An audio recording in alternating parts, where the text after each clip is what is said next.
ওকে, so চলেন আমরা তাহলে আমাদের আজকের আলোচনা শুরু করে দিই।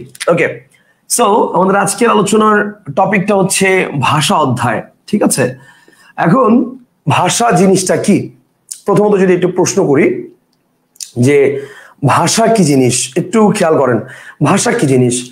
দেখেন, ভাষার যে সংজ্ঞাটা আমরা প্রচলিত বিভিন্ন বইতে দেখে থাকি সেটা হচ্ছে মনের ভাব প্রকাশ করার জন্য বাকযন্ত্রের সাহায্যে উচ্চারিত কতগুলো অর্থবোধক ধ্বনি বা ধ্বনি সমষ্টির সাহায্যে বক্তা যখন তার মনের ভাব প্রকাশ করেন তখন তাকে ভাষা বলে। তো এটা হচ্ছে আমরা বিভিন্ন সংজ্ঞায় বিভিন্ন বইয়ের মধ্যে দেখে থাকি। তো এই পুরো সংজ্ঞার একটা ওয়ার্ড জাস্ট ভুল আছে, এবং এই একটা ওয়ার্ডের জন্য পুরো সংজ্ঞাটাই ভুল, এবং সেই ওয়ার্ডটা হচ্ছে বাকযন্ত্র।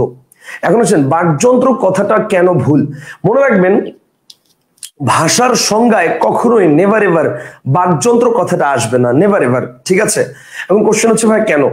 ধরেন আপনি খুব চমৎকার ভাবে কথা বলতে পারেন, খুব চমৎকার ভাবে, একদম আরজের কোর্স করে আসছেন, বাট আপনি যার সামনে কথা বলছেন সে কানেই শোনে না, তাহলে লাভ হলো কি? আপনার মনের ভাবকে আপনি সুন্দর করে প্রকাশ করতে পারবেন? পারবেন না। তো সেক্ষেত্রে আপনার কি করতে হবে? তাকে ইশারায়, ইঙ্গিতে, লিখে বিভিন্ন ভাবে তাকে আপনার মনের ভাবটা প্রকাশ করতে হবে। সেই কারণে আমি যদি বলি যে ভাষা সংজ্ঞার ক্ষেত্রে আমরা কখনো বাকযন্ত্র কথাটা ব্যবহার করতে পারবো না, আমাকে কি বলতে হবে তাহলে? মনের ভাব প্রকাশ করার মাধ্যম, দ্যাটস ইট। মনের ভাব প্রকাশের মাধ্যম, মনের ভাব প্রকাশের মাধ্যম, দ্যাটস ইট। এটাই হচ্ছে ভাষা। আমি কি বোঝাতে পারছি? মনের ভাব প্রকাশের মাধ্যম, এটাই হচ্ছে ভাষা, এতটুকুই ভাষা। এখন যদি প্রশ্ন করা হয় যে মনের ভাব প্রকাশের মাধ্যমকে ভাষা বলে, সেটা তো বুঝলাম ভাই।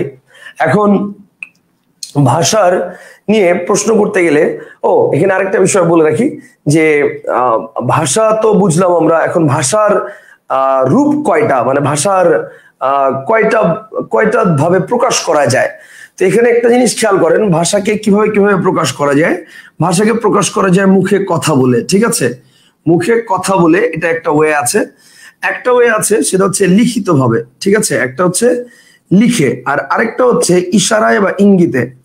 ইশারায় বা ইঙ্গিতে, তার মানে যদি বলি যে ভাষা প্রকাশ করার মাধ্যম কয়টি বা ভাষা প্রকাশ করা যায় কত ভাবে, কারেক্ট আনসার হচ্ছে 3 ভাবে। কথা কি বুঝতে পারছেন?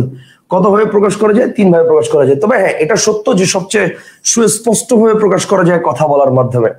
আমি যদি কোনো কথা না বলে শুধু আপনাকে বোর্ডে সবকিছু লিখেই দিতাম, কোনো কিছু মুখে না বলতাম, না বোঝাতাম, তাহলে আলটিমেটলি জিনিসটা আপনার কাছে একটু বোধগম্য হতো, কষ্ট হতো।